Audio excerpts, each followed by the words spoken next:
montrer comment on pose un passepoil ou une dentelle dans une couture. Alors ça, c'est un passepoil. Un passepoil, c'est fait comme ça, il y a un petit bourrelet. Donc ce que vous faites, déjà sur votre machine à coudre, vous installez le pied presseur spécial fermeture, mais qui sert aussi pour justement poser un passepoil ou faire d'autres choses. Vous allez prendre votre tissu. Vous allez prendre, on va commencer par le passepoil, parce que c'est la même chose. Je ne vais pas faire toute la longueur, je vais en prendre juste un petit bout. De toute façon, c'est pour vous montrer. Voilà. Ce que vous allez faire, votre couture, si vous faites un vêtement, votre couture, vous vous mettez comme ça et vous allez coudre comme ça. Et vous, ce que vous voulez, c'est que votre passepoil se trouve entre les deux. Et la couture, une fois qu'elle sera faite, je vous montre avec une épingle, ça donnera ça. Ça vous donnera la couture entre les deux. Voilà, comme ça. Et si c'est de la dentelle, c'est pareil. Votre dentelle, elle sera entre les deux. Donc, je vais vous montrer comment on fait. Vous prenez votre morceau de tissu, le premier. Vous allez poser votre passepoil là, à ras de votre, pratiquement au ras du bord. Vous allez l'épingler comme ça. Vous voyez, vous l'épinglez de manière à ce qu'il soit au bord. Comme ça. Voilà. Ah, là, voilà. On va vous mettre comme ça et vous épinglez. Si j'y arrive aujourd'hui, mes doigts ne répondent pas à ce que je leur demande et c'est très énervant. Mais bon, donc ça veut dire qu'on a toujours besoin de ses doigts quand on coud. Voilà, donc vous l'épinglez sur votre tissu d'un côté.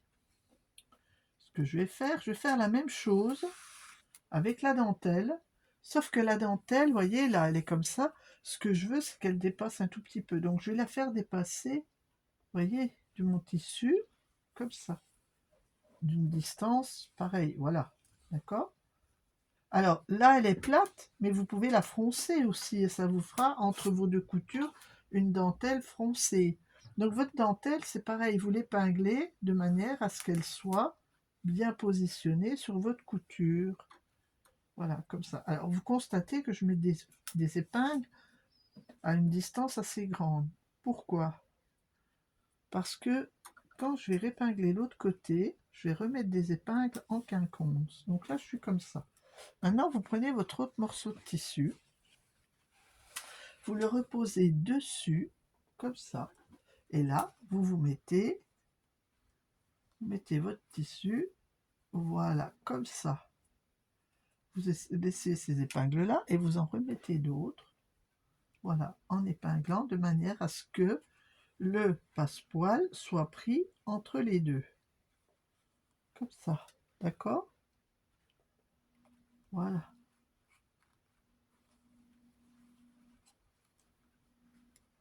Voilà, donc vous épinglez bien votre passepoil au bord de votre tissu, dessous, entre. Donc le tissu, il est endroit contre endroit. J'aurais dû prendre un tissu imprimé, tant pis. Voilà, il est endroit contre endroit. Voilà, voilà. Et là, quand vous arrivez au niveau de la dentelle, vous faites la même chose.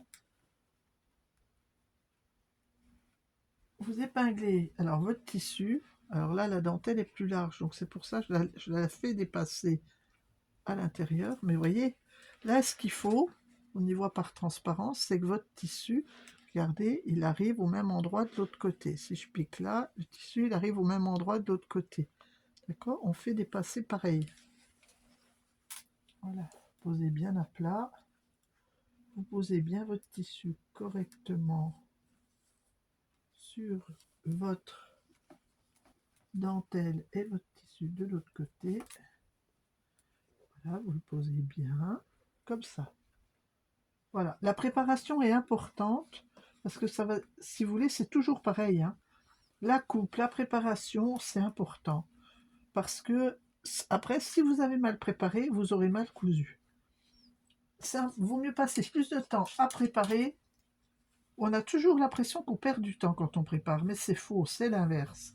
Donc là, maintenant, vous avez cousu. Donc là, vous allez... J'ai mal préparé mon pied presseur. Je peux le mettre du côté que je veux. Donc là, c'est pratique. Là, maintenant, ce que vous allez faire, vous allez poser votre pied presseur Et vous avez le pied presseur, lui, tout simplement, à l'intérieur, là, vous voyez, le bourrelet, il est là. Le bourrelet, dedans, il est là. Vous voyez, il est là. Donc le pied presseur, lui, il va suivre le bourrelet, comme il suit la fermeture quand on coupe sur une fermeture. Vous pouvez enlever les épingles au fur et à mesure.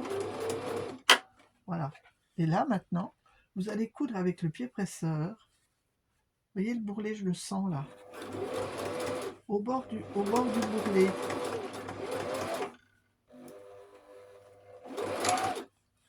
Voilà. Vous cousez au bord du bourrelet.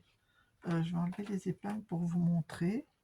Je le reposerai comme il faut après. Vous voyez, là, si je soulève, mon passepoil est là. Le tissu dessous, et le tissu, je le repose dessus. Et le pied presseur, il va piquer au bord.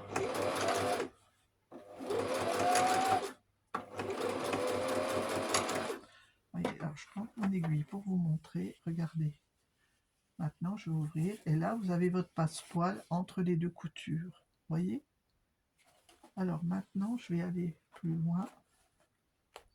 Je vais remettre mon passepoil correctement. Voilà. Hop. Et là, maintenant, je vais arriver sur la dentelle. Et la dentelle, je vais faire pareil. Vous voyez, je reste bien. La dentelle, si vous voulez, vous avez votre pied presseur. C'est un pied spécial pour les fermetures.